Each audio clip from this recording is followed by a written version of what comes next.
Yo, yo, yo, everyone. Thank you for tuning in. This is a chat about the heavyweight boxing. Now, that way, I've got a list that you guys might fancy. It's my personal rankings.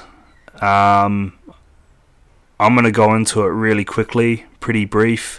Just to explain to you why I've got those guys there, and if you guys want to comment and let me know how your list would look, and maybe even debate why I have these people where I've got them.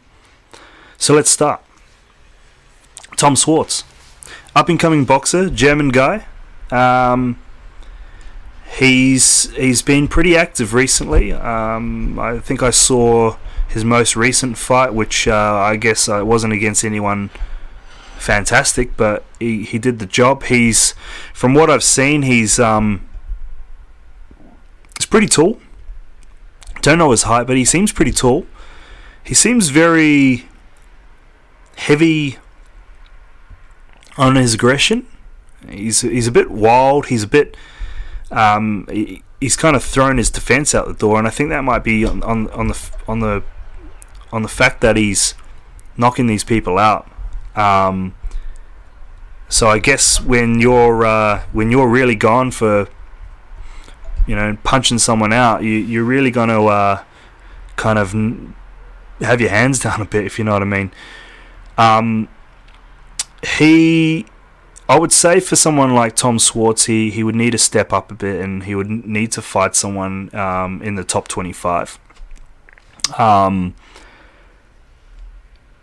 Maybe someone like Otto Wallen. I think someone like him would be a good fight. I don't know if that fight would happen anytime soon, but I think that type of fight, maybe fighting someone like someone on their way out slightly, maybe a Christian Hammer, maybe a Thomas Adamek, maybe a Marius Wack, maybe these types of fighters. It might be that step up that he needs to do to cement himself in the top 15. Now, I've put him in the top 15. I think not because there's no one else I'd put in the top 15. There's a few other contenders there that I would definitely have in the top 15. But in this current stage, I think he's matured well enough. He's got a lot of fights under his belt, and he seems to be dealing with these guys. So I think the only type of fighter where I would maybe consider putting in the top 15 would be, we could maybe bring up names like Carlos Takam. We can maybe bring up names like Derek Chisora. But to me, these fighters are on the decline. I think they're not working their way up. They're working their way down. But I think Tom Schwarz and Carlos Takam, that would be a wicked fight, and I think that Tom Schwarz could win that fight. So I've thrown him at 15. Next on my list is Andy Ruiz Jr., number 14. I'm a massive fan of Andy Ruiz Jr. I watched him fight Joseph Parker. I thought that fight could have went either way. Sorry. From my personal point of view, I wanted Parker to win because I've grown up in New Zealand. I've kind of followed Parker as a fighter. And I think he's I think I wanted him to go as far as he possibly could. That didn't happen, but in light of that fight, I thought we were shown someone who has potential, and that was Andy Ruiz Jr. I believe Andy Ruiz Jr. has the fastest hands in the heavyweight division. I'll stand by that. You can even watch some YouTube videos of him and make your own kind of interpretation of what you want to say about him. Yeah, he's a big lad. He's very, very fast in the hands. He throws a lot of punches. He can move pretty well for his size. He doesn't when he goes on the front foot, and he does that quite a bit, where he kind of just walks forward, but but he still seems a little light on his feet, which is great, because the last thing you want to do is, if you're moving forward, you don't want to plod forward and put too much weight into your front foot. So he's a bit kind of still bubbly as well as moving forward, which is strange for someone his size. I think for him it would be a fantastic matchup for him to take on someone like Adam Kalsanaki. I think that would be the battle of the babies. And I don't say that to kind of bag them at all. I think well, as you know, Adam Kalsanaki, he's the babyface. He calls himself babyface. But to me, Andy Ruiz Jr. is like the Mexican version of him, and I think that would be a fantastic matchup. Maybe not this next fight, but maybe for maybe late this year. I think they could really amp that fight up and make that happen, and get a lot of support behind that. And if you're a heavyweight boxing fan and you know these fighters, tell me if I'm wrong. Tell me if I'm wrong. Next on the list, I've got Oscar Rivas. He had a fantastic knockout win over Bryant Jennings. Bryant Jennings was winning that fight. Bryant Jennings basically just needed to run away that last round. I don't know whether he got too cocky or whether he was just, maybe the plan was just to keep throwing. But I mean, from my point of view, Oscar Rivas, he had to knock him out to win. He had to. So if you knew that he had to knock you out, then wouldn't you kind of be a little bit more cautious? I don't know. I can't speak on experience. I don't have that experience to say that. But that's just the theory, I would think, right? I think Oscar Rivas looked a little like he lacked a bit of X factor. But I don't know whether that was based on the fact that he kind of held all of his energy waiting for a knockout. You can't risk that tactic, and you can't have a game plan of just knocking someone out in the later rounds. I mean, maybe the only person that can get away with that is Deontay Wilder, based on the fact that he's done it so many times before that he just maybe starts relying on that as his method of winning. But Oscar Rivas definitely needs to step up again. While he's on that uptrend, he might as well take some bigger fights now. He's taken a sweet ass time to get this far. I remember he fought in the Olympics, and he was relatively a decent fighter. I just didn't see why it took him so long to get this far. I think Joseph Parker did it in half the time, which I'm not saying it's wrong or right. I just think what was the reason for it? And I noticed he only fought in Canada too, which was very interesting. I don't know whether it's to do with some sort of working. He can't, work out of Canada or so. I don't know. Yes, maybe you guys can tell me that. But anyway, I'm not bagging him or anything. I think he just needs to step up now and really hit the top 10 if he wants to do it. Dominic Brazil, I'm not a fan of him, to be honest. I think he's I think his attribute is his best attribute is his durability and his size. I don't think he has much else going for him apart from he can get slapped around and handle it.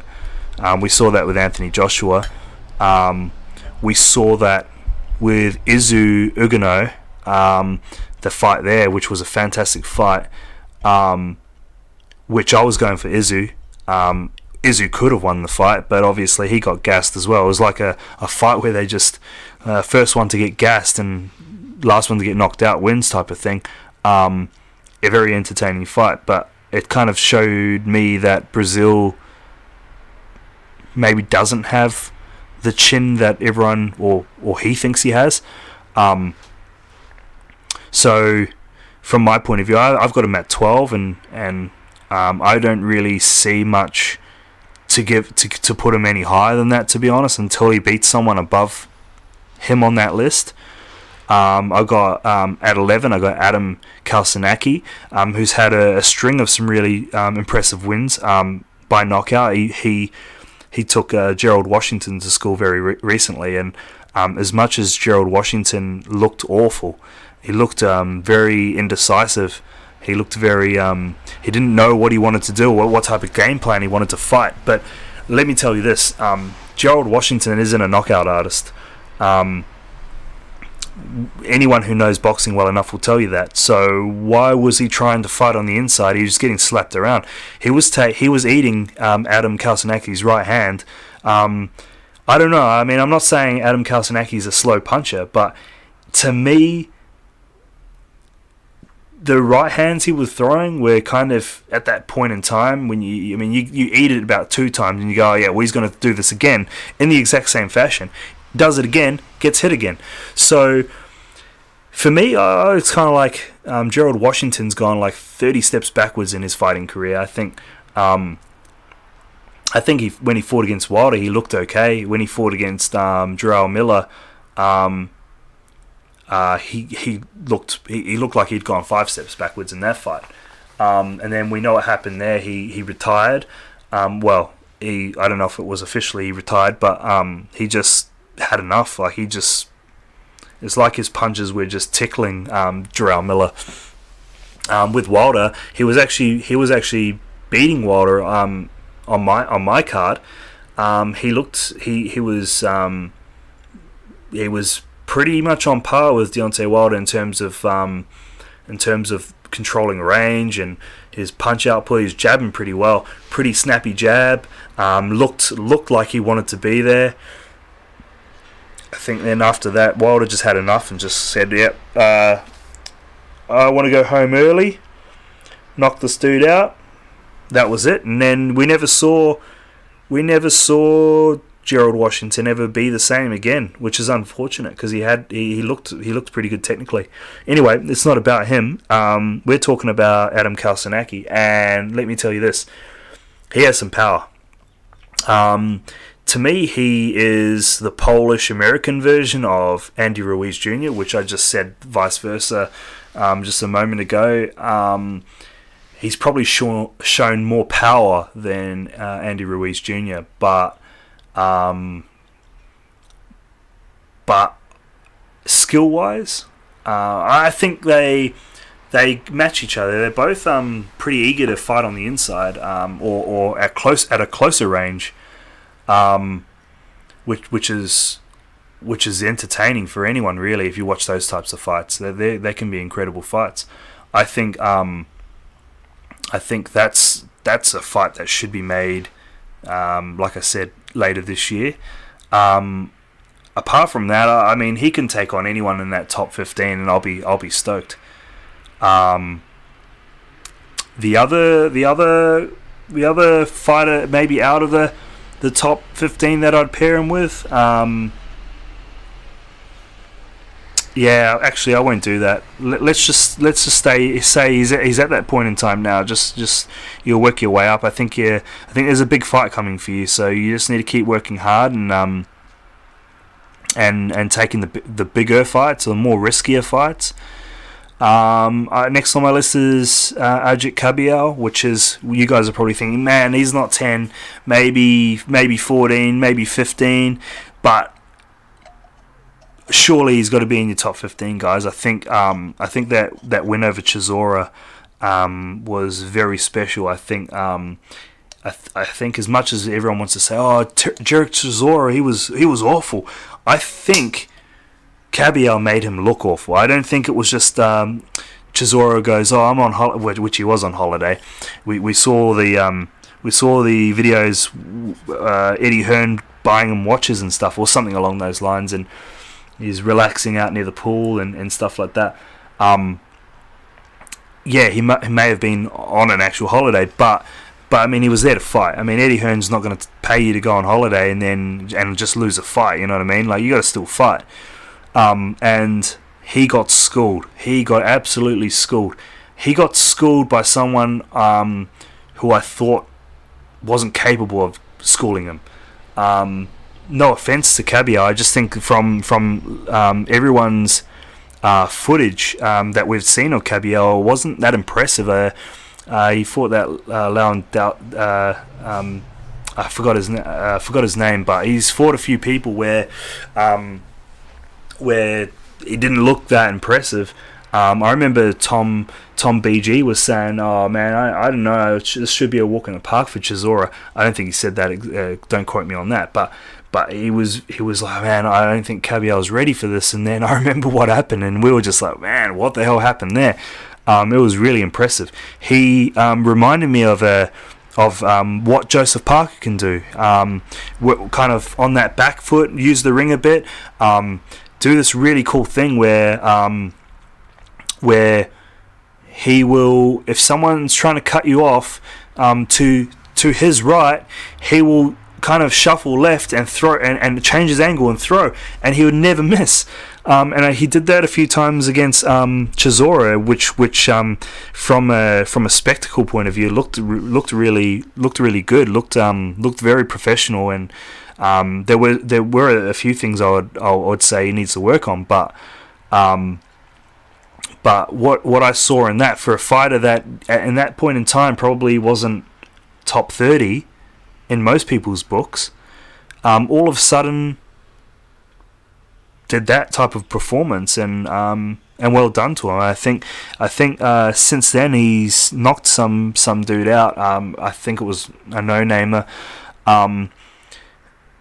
but I think a good fight for Ajit Kabir would be Kubrat Pulev. I think it's two guys that haven't shown power at a high level to knock each other out, but it'd be a really good boxing fight. It'd be a really good styles make fights type of fight, where I just really love to see it. To me, I think Ajit Kabir could win that fight, and then may have a case for someone like Parker. And I'm a Parker fan, and I want to say this: I would find from Parker's point of view that that'd be kind of a risky fight. It's basically like, I don't know if he's younger than Parker. Maybe I just think he's younger based on the fact that he's come up later in the rankings than Parker. But they're it could be a very similar styled fight, and that could be intriguing to watch. But anyway, moving on from Ajit Kabir, I've got at number 9. I've got Kubrat Pulev, who I think his most recent fight was Huey Fury, and I had Huey Fury to win that fight, not because I don't like Pulev. That's not the reason. That's not even the case. I just think that Huey Fury has a style, which is that let's fight on the back foot, let's kind of run around the ring and throw some really soft jabs that you can score off, right? Let's not be delusional. You can score off a soft punch. I mean, it's maybe not that attractive to do, but you can score off them, right? I thought he would have done that type of performance against Pulev. I think from the get-go, Pulev looked the better fighter, and not to say he looked great, he just looked better. I think the fight was pretty disappointing. I think from what I remember, Huey Fury got cut pretty early, and it ruined his night. But that was all his own doing, man. I think he had a horrible game plan, which I don't know whether that's to blame his father for that, but it wasn't the right style. I don't know, was it all of a sudden that he had knocked out, I don't know who he knocked out, it was at British level, it might have been, I can't remember, I want to say Little, but I don't think it was Little, but he destroyed this guy by knockout, and I thought maybe all of a sudden he thinks he can knock people out, and it doesn't really work like that.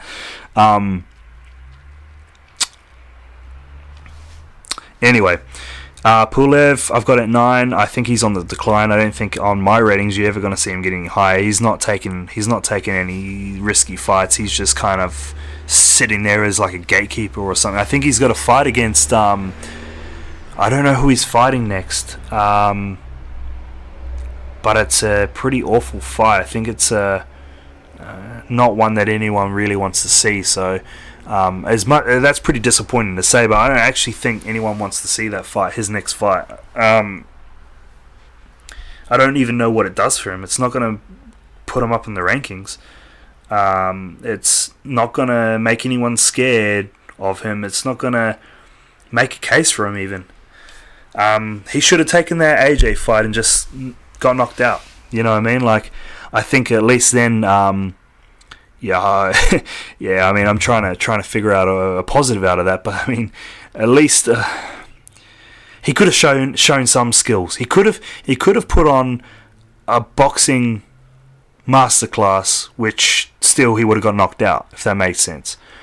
But at least for people that don't really know him, they could have built up some sort of reputation of that. Oh, he's a pretty decent technical fighter, which I think now he's not really. I don't think he is anymore. But anyway, enough of him. Joseph Parker, number 8 on my list. I like Joseph Parker, always have. Being brought up in New Zealand, I've got some sort of connection there with a Kiwi fighter. I would love to have put him higher, but trying to be unbiased here, I don't think there is a case for him to be any higher than he is, to be honest, unless he fought someone above where he is. I wouldn't really pair him up with anyone. If anyone, maybe Povetkin, more towards when Povetkin's about to retire. That might be a good fight. A Dillian Whyte rematch could be okay, but we'd rather see these fighters fight others, I suppose, rather than watching a rematch. Joseph Parker, the issue I have with him is he has a lot of skills. He's very fast hands, fast in general, pretty good movement, can lack defense at times. He has power, but he doesn't seem to know when to use all these things, all these attributes and skills he has. The times we see him knock people out, to me it seems like he's not even trying to knock them out. Sometimes when he looks good on his feet, I think he's not running away, but he's just not there to engage. Sometimes when he uses his fast hands, it's not enough, or it's at the wrong time. Like, these types of things is what I'm trying to say. I don't know if that's a trainer thing. I'm not going to get into that, but I think maybe something in his camp needs to change. Maybe for him to go from number 8 back up, I think maybe something in his camp needs to change. Something needs to change, and I think we saw something change with him where he was all of a sudden saying, "Yeah, I'm all about knocking people out now," which he didn't directly say that, but that's the message he was giving when he went into the Dillian Whyte fight. He was like, "Yeah, no, I learnt my lesson. It's all about knocking people out now and not being the nice guy that I was." And then the Dillian Whyte fight was pretty entertaining. It wasn't the result I personally was after, but since that fight, I'd obviously gained more respect for Dillian Whyte as a fighter, as a person. And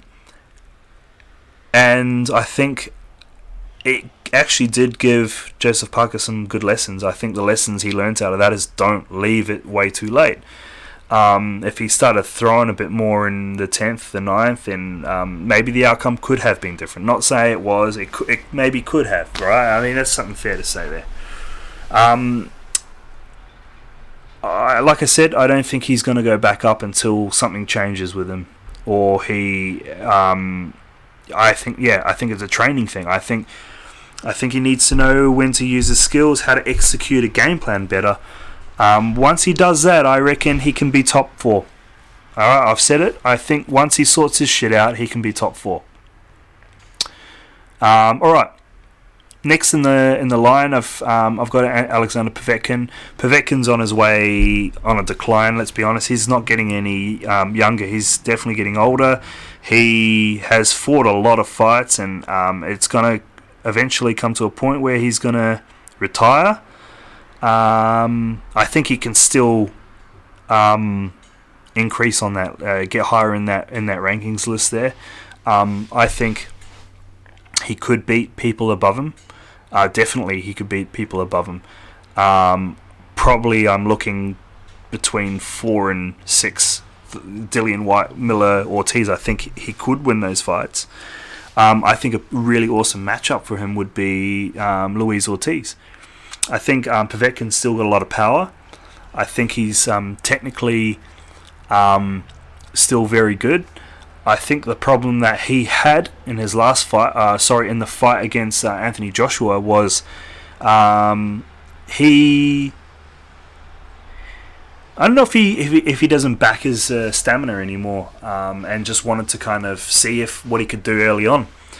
As you saw with Povetkin versus David Price, Price looked like he rattled him, and Povetkin looked kind of all out of sorts there. And then Povetkin does what he does. He comes back pretty strong, and really, really messed up David Price. Now maybe he had that kind of mindset going into the Anthony Joshua fight, and obviously that didn't work. I thought Povetkin could have done a lot better against Joshua, but I think ultimately the size difference was the key point there, because I think technically Alexander Povetkin's technically much better than Anthony Joshua. Again, you guys want to debate that, hit me up with what your thoughts are on that, but I would say most legit boxing fans will say that Povetkin's a much technically better fighter than Anthony Joshua.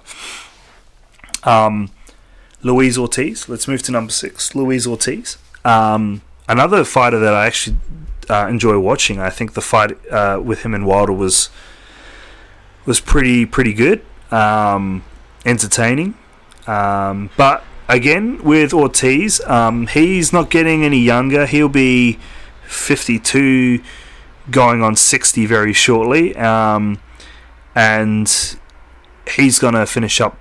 He's got to be finishing up in the next 2 years for sure. For sure, I think he's still got time to have a title shot, and maybe on AJ's side of things. I got a feeling, and I think some fans will say that it's a fight maybe Joshua, I'm not saying directly is avoiding, but would rather not have. I think when Ortiz was fighting under Hearn, I think Ortiz was pretty confident he was going to get that fight a lot earlier, which would have suited Ortiz being younger. But I think we can all kind of picture maybe what happened there, where he wasn't going to get the fight anytime soon, so he kind of pissed off. But maybe went down the Wilder route, which ended up happening. But which was a massive move from Wilder. I think taking that Ortiz fight was, from Wilder's point of view, was a huge risk. Was a huge risk. I would have been over the moon for Luis Ortiz if he had won that WBC belt.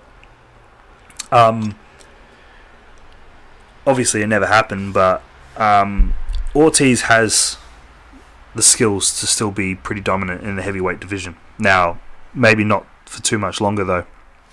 I'd love to see him fight Povetkin. I think those two together are at the same stages in their career, kind of, where I think that would be an awesome matchup. I think that matchup needs to happen before either one retires. Number 5, I've got Jarrell Miller. He's going to fight Anthony Joshua very soon.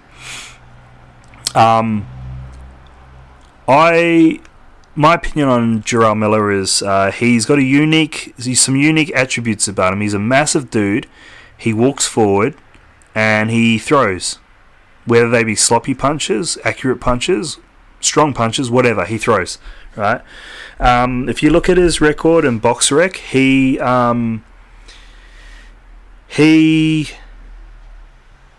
I'm pretty sure in the last 7 fights he would have retired 4 or 5 of those fighters. These guys just go in the ring and they just can't handle him anymore. He's just too much.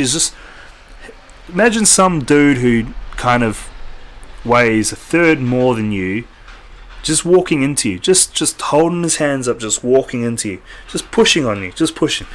And I think that plus getting punched is just a bit overwhelming for some of the smaller heavyweights. Gerald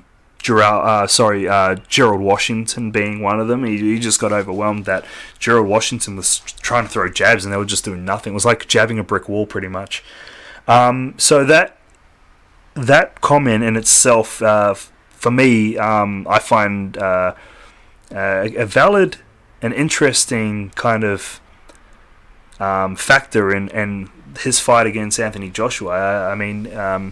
We know with Joshua, he struggled with a bit of that inside fighting. I think it was against Carlos Ducan where he didn't look himself, and then he got a bit of shit after that fight. Saying everyone was saying, "Oh, we can't knock out this guy. He's not even a puncher," and all this stuff. And credit to Carlos Ducan, he kind of made that night worth a bit more than it could have been. I think it was a late replacement. Was it Pulev's replacement? I think it was. I think it was. So I'm not ruling out that Miller. I think Miller can win. I'm not saying he will. I think he can win. The odds, the betting odds that show that it's the shortest odds since Parker AJ, which I guess is somewhat fair. But I think let's not kind of be silly here, and we all know Joshua's the favourite for that fight, and it's probably very likely that it's not going to go the distance. If it does go the distance, which I won't be surprised at all, because Miller is, I think Miller can control his stamina pretty well, for his size especially. But it'd be interesting. It'd be interesting to see how AJ reacts to this guy just walking into him. Now, Miller hasn't had guys who punch as strong as Anthony Joshua does. So maybe when he's walking in, and we know Jarrell Miller takes shots, he gets punched in the face and he just keeps walking forward. For him, he is going to get punched in the face by Anthony Joshua's punch. It's going to happen. Will it to him be, this is just another marshmallow punch? Is it gonna be like that? Because if it is, then Anthony Joshua is gonna be in for a long night. If he takes one of Anthony Joshua's punches, which will say 95% of Joshua's punches are pretty strong. I remember he was just jabbing Charles Martin, and Charles Martin was like, "What the hell is this?" But if he gets hit by a Joshua punch and flush, which he will, which is going to happen. It's going to happen unless Jarrell Miller comes in with a complete different game plan, which can also happen too. I mean, imagine Jarrell Miller on the back foot, just kind of doing some sort of Tyson Fury type of fight, which also wouldn't surprise me, based on the fact that if you watch Jarrell Miller's kickboxing days, he's very light on his feet. Not to say he wouldn't be light now. I think he's still relatively light on his feet for his size. But he's back in his kickboxing days, he can control the ring a bit better, and so he's been there before. He knows how to implement that type of game plan. Will he do that? Will he surprise everyone and go, "I'm not going to go forward"? Well, maybe mix it up. Maybe mix it up and surprise me. Maybe fight on the back foot for a bit and kind of stun AJ into thinking, "Man, this is not what I was in for." And then maybe in the later round just do his walk in thing and throw punches. And maybe that's the plan. Anyway, probably going on a bit too much regarding this fight, but for me, this is the fight that's going to decide where Jarrell Miller sits. Obviously, if Jarrell Miller beats Anthony Joshua, let's say if he does, then that's obviously going to make a case that Anthony Joshua is third or fourth, and Miller being third. You're not. If Jarrell Miller beats Anthony Joshua, for people that are Anthony Joshua fans, or if you think Anthony Joshua is number one right now, does Jarrell Miller become number one? Because I would say Tyson Fury would take Miller to school. I kind of have gathered that Miller has so much respect for Tyson Fury that I don't even think Miller thinks he can beat Fury. Do you know what I mean? Like, so, but Miller can beat Miller thinks he can beat AJ, and I know that's deep down inside. I'm not saying this is the case, but maybe deep down inside he knows there is a chance, but of beating AJ, but you're not gonna, if you've got a fight with someone, you're not gonna go, oh yeah, I already know I'm gonna lose, so let's just well, I hope not. That you start making a plan of how you can lose in a not a bad way. I don't know, something like that. Anyway, so that's what I have to say about Jarrell Miller. Next is number 4, Dillian Whyte. I put Dillian Whyte at number 4 because he's put in some really good performances. The Parker fight was the one that's shot him to 4. Now Dillian Whyte at 4 versus anyone in the top 3, I don't think it's a win. So I think at this stage, maybe Wilder, like if he can be very smart, which I'm sure he can be very smart, maybe he can stay out of danger, like kind of like what Fury did, stay out of danger, but throw some punches and win on points. Maybe. Unlikely, but maybe. But for me right now, Dillian Whyte's probably at the highest he possibly may ever be on that list. So for me, a fight for Dillian Whyte right now is, I don't think he needs to look for anyone to fight him. I think people need to look at him to fight him, because sitting at number 4, I would say on a lot of people's lists he would be sitting around there as well. He's not ready for Tyson Fury. He can maybe think he's ready for Deontay Wilder and Joshua, but as the wider boxing community would probably say otherwise, right? I think if he did fight someone like Luis Ortiz or Miller and won impressively, then you're going, yeah, okay, well, you've earned your shot. I think he's possibly earned his shot now too, but at this stage, the top 3 are wanting to fight each other, and that's something we need to consider too. So Dillian Whyte, I think one more really good performance, and yeah, there's no doubt about it. You are number 4, ready to hit the top 3. Okay, if you guys think something else regarding that, please let me know, because I think that's a pretty fair comment to say, and I would love to know what you guys think about that. Number 3, number 2, and number 1, I'm going to tie in all together. Yeah, I'm going to tie that all in because it's going to make sense this way. I've got nothing against Anthony Joshua. There's some things I reckon he needs to improve on. I think he is. I think he's very robotic, very Vladimir Klitschko robotic, which isn't a bad thing. I think, well, it can be a bad thing. I think Klitschko managed to, for 10 years or whatever it was, to have this style and execute it very well. So kudos, credit, whatever you want to say to him. And I was a massive fan of Klitschko too. But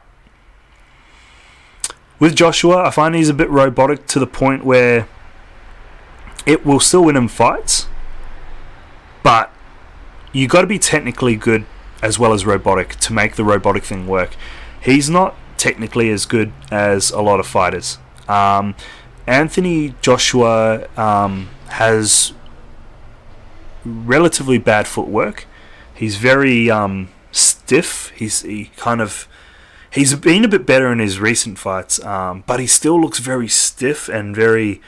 I don't know. I cringe so much at the new professional heavyweights that are coming through, like Daniel Dubois and Joe Joyce. I think they do have some potential to be good fighters. I'm not going to say world champs, because no way with what they've shown so far is they'd be anything like that. If a jug bar, to me, is probably the most impressive out of those three. Based on, he just looks a little bit more relaxed. He looks a bit more relaxed when he fights. I think Daniel Dubois is too focused, that he's too robotic.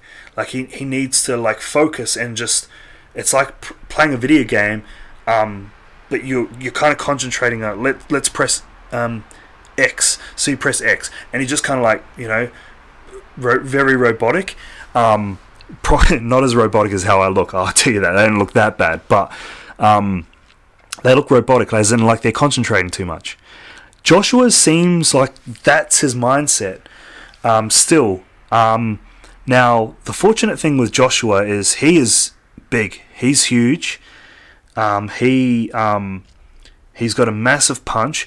Now, the good thing with his punch is that his non-power punches are still very hard hitting, which